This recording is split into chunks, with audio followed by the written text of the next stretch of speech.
میں دعوت دوں گا professor department of mechanical engineering NUST, اس کے ساتھ وہ سولر انرجی کنسلٹنٹ ہے for World Bank and ADB اور renewable energy advisor for renewable energy policy for Pakistan, coordinator for Turkish funding foundation in Pakistan,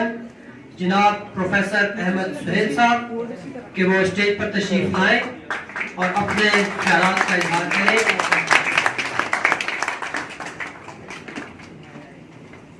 السلام علیکم،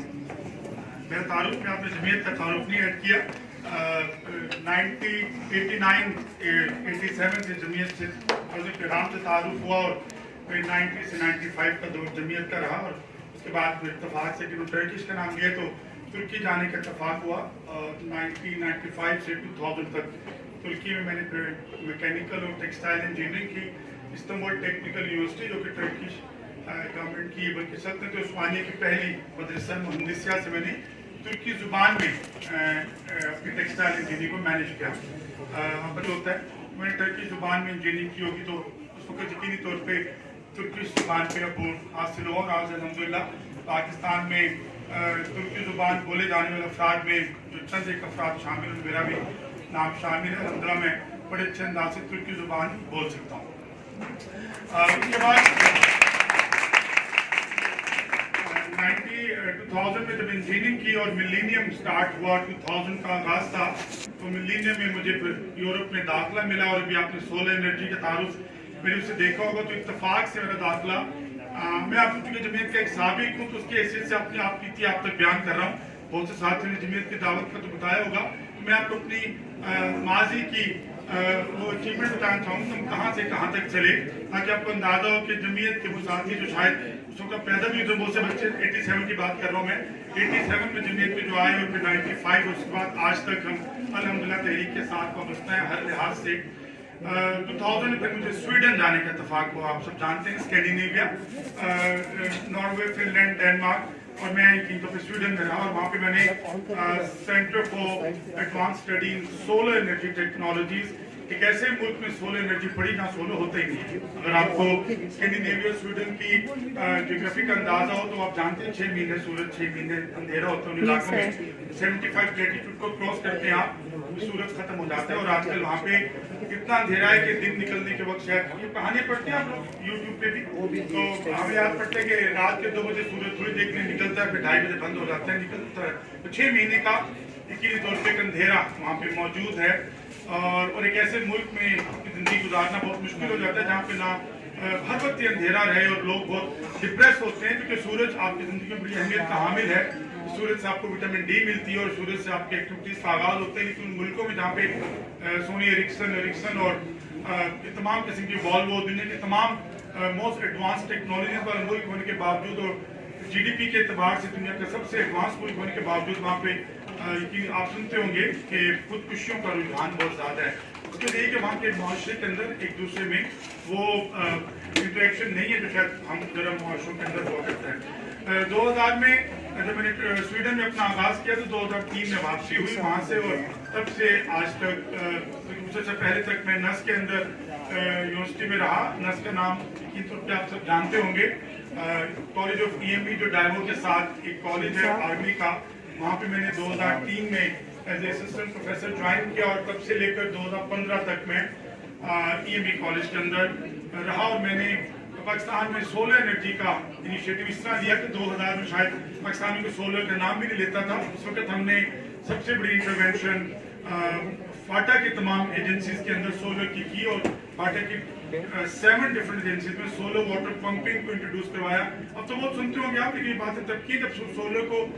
بالکل نہیں جانتے تھے، بہت ایکسپینسو تھی ٹیکنالوجی۔ ہم تب سولر کو فاٹا میں لے کے آئے، اس کے بعد پاکستان کا پہلا سولر تھرمل پلانٹ میں نے پاکستان کی سب سے بڑی انڈسٹری، ایک لیدر انڈسٹری کے اندر پروسیسنگ ہیٹ چاہیے ہوتی ہے۔ آپ مجھے پتا آپ نے کتنے لوگ انجینئرنگ یونیورسٹیز کے طالب علم ہیں، چونکہ بہت سے بچے عام طور پر FSC کے ہوتے ہیں تو ان کو بھی اندازہ نہیں ہے کہ جو انجینئرنگ یونیورسٹیز میں پڑھ رہے ہیں ان کو اندازہ ہے کہ انجینئرنگ میں آنے کے بعد انرجی سیکٹر کتنا امپورٹنٹ سیکٹر ہے، جس کا آپ کو پلیز اسٹڈی کیجیے، جو کہ آپ کے GDP، آپ کے ٹوٹل GDP میں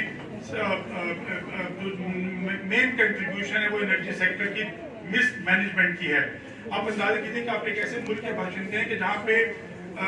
سرکولر ڈیپ کا نام سب لوگ سنتے ہی ہوں گے یقینی طور پہ، آپ لوگوں نے سنا ہے سرکولر ڈیپ آگے اب کیا ہے سرکولر ڈیپ؟ سرکولر ڈیپ ایک ایسی مس مینجمنٹ ہے جس کی انتہا پہ میں حیران ہوتا ہوں کہ آج ہم سب بچے، اب سب بچے کی خواہش ہوتی ہے کہ میں یونیورسٹی کی ڈگری پڑھوں، پڑھنے کے بعد فیلڈ میں جاؤں، اور فیلڈ میں جانے کے بعد جو تنخواہ میرے وہ 35-40 ہزار کی تنخواہ ہوتی ہے نا، بچے کی تو خواہش یہ ہے، یہاں تو کوئی 3-4 لاکھ کی تنخواہ سٹارٹ میں نہیں ہوتی، تو ہم سب لوگ پورا بحیثیت معاشرہ 35-40 ہزار کی تنخواہ کے لیے یہاں پہ رول رہے ہیں، اور بھی نہیں ملتی۔ میں ڈاکٹروں کو بھی جانتا ہوں، پچھلے دنوں سرگودا کے اندر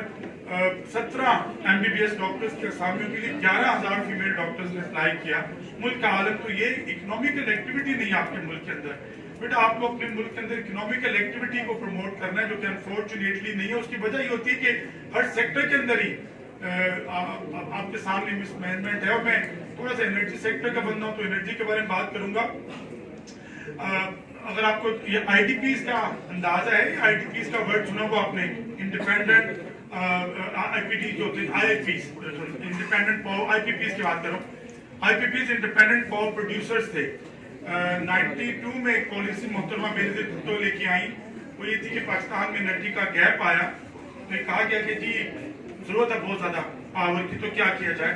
اس وقت کہا گیا کہ آئی پی پیز کو لایا گیا، اور آئی پی پیز کے ساتھ پالیسی یہ بنی کہ جی انویسٹمنٹ جو ہے وہ ملینز آف ڈالر کی انویسٹمنٹ تھی تھرمل پاور پلانٹ میں، اور پاور پلانٹس کے اندر ان انویسٹمنٹ کو پرائیویٹ سیکٹر مینیج کرے گا، اور government in private power plants کو فیول دے گی۔ یہ دنیا کے اندر موجود ایک سسٹم ہے جس کو آئی پی پیز کہا جاتا ہے۔ پاور پالیسی میں ہوتا ہے کہ اگر آپ کے پاس پیسے نہیں اپنے پلانٹ لگانے کے، تو کوئی پرائیویٹ سیکٹر کا بندہ آ کے 100 میگا واٹ کا تھرمل کا یا تھرمل الیکٹریکل یعنی کہ جو فیول بیس پاور پلانٹ ہوتے ہیں، جن کو بھی پاکستان کو بہت برڈن کہا جاتا ہے، فیول بیس پاور پلانٹ لگائے گئے بہت بڑی تعداد میں، اور ان کا اس وقت جو ٹیرف رکھا گیا وہ 6 روپے تھا۔ میں 92 کی بات کر رہا ہوں، بہت پرانا زمانہ، لیکن وہ بھی ایکسپینسو تھا، لیکن اس کے باوجود ایک جسٹیفائڈ تھا کہ اگر 92 میں گورنمنٹ یہ ایگریمنٹ کرتی کہ جی پلانٹ گورنمنٹ کا پیسہ نہیں تھا، تو پرائیویٹ سیکٹر سے کہا گیا کہ آپ آئیں، آپ پلانٹ لگائیں، آپ کو فیول گورنمنٹ دے گی، آپ کو فیول گورنمنٹ دے گی، اور آپ گورنمنٹ کو بجلی بنا کے دیں گے، اور بجلی بنانے کے سروسز کے اگینسٹ ہم سے پیسے لیں گے۔ اس کا مطلب ہے کہ اگر آپ لوگ سے کچھ سمجھ پا رہے ہوں، ایک اچھا آئیڈیا، بری بات نہیں تھی۔ اگر آپ کے ملک کے بہت بڑے وہ آ چکے ہیں اکنامیکل کرائسس، تو آپ کو بجلی کی ضرورت ہے، اکنامیکل ایکٹیویٹی کی ضرورت ہے، تو پلیز آپ انویسٹر کو بلائیں، وہی کام کرے گا۔ دنیا کے کئی ممالک نے ایسا کام کیا، لیکن یہاں پہ ہم محسوس کرتے ہیں کہ ہماری مینجمنٹ، ہماری پولیٹیکل لیڈرشپ نے کتنا بڑا ظلم کیا۔ بات یہ کہ آئی پی پیز کی وجہ سے اس ملک کو بحران کا شکار ہونا پڑا، millions and millions of dollar کی وہ مس مینجمنٹ ہمارے ملک میں نظر آئی، جو کہ جس کی وجہ سے آج بھی اس وقت 800 بلین کے ایک سرکولر ڈیپ کے ساتھ بلکہ ٹریلین کے سرکولر ڈیپ کو ہم کر چکے ہیں، اور وہاں کچھ اکنامیکل ایکٹیویٹی کوئی نہیں ہے۔ تو میں کہوں گا آپ سے کہ جمعیت نے مجھے بہت عظیم الشان بیک گراؤنڈ دیا۔ میں آپ سے میں بتانا چاہوں گا کہ جب میں ٹرکی گیا تو میری عمر 18 سال سے 17 سال ہوئی، جو آپ کی عمر ایف ایس سی کی ہوتی ہے، تو ایف ایس سی کی عمر کے ساتھ لیکن وہی جمعیت جس نے شب و روز لکھنا سکھایا، وہی جمعیت جس نے ہمیں اپنی پہچان دی، ہم نے شب بیداریاں بھی کی، آپ کی طرح درس قرآن میں گزرے ہوں گے، تو تربیت جو آپ کی ہو رہی ہوتی ہے یہ بڑی عظیم الشان تربیت ہے۔ اس تربیت کے نتیجے میں جب ہم یورپ کے سب سے خطرناک معاشروں میں بھی گئے کہ اپنی جوانی کی انتہا پہ تھے، اپنی جوانی کے جوبن پہ تھے، لیکن الحمدللہ ہم نے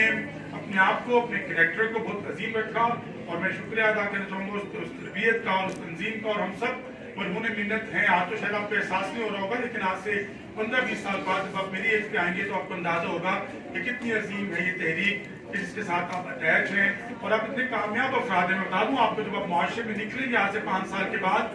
میں بتا دوں کہ جو پروفیشنل لوگ ہوتے ہیں وہ ایسے ریلائبل اور کریڈیبل لوگ کو ڈھونڈ رہے ہوتے ہیں جو ان کی تنظیم کے ساتھ سنسیئر رہیں۔ تو آج کے دور میں بہت عرصے بعد کارپوریٹ سیکٹر کے اندر گو کہ ایک بغض مافیا کی تحریک کے بارے میں لوگوں میں ہوتا ہے، ایک بہت عجیب بات ہے کہ آپ سب لوگ بہت قیمتی لوگ ہیں، اور آپ لوگوں کو کارپوریٹ سیکٹر ڈھونڈ رہا ہے۔ پلیز اپنی تربیت کیجئے، آنے والے دور کے لیے اپنے آپ کو تیار کیجئے۔ اگر آپ نے آنے والے دور کو کے لیے اپنے آپ کو تیار نہ کیا اور اب ٹپیکل اس میں رہے، I think you will be out from the circle. Please try to become entrepreneurs, not the job seekers. یہ جو آپ لوگ ہمیشہ ڈگری لے کے جاب کی کوشش کرتے ہیں، اس کو چھوڑ دیجئے، ہر بندہ اپنا کام خود کرے۔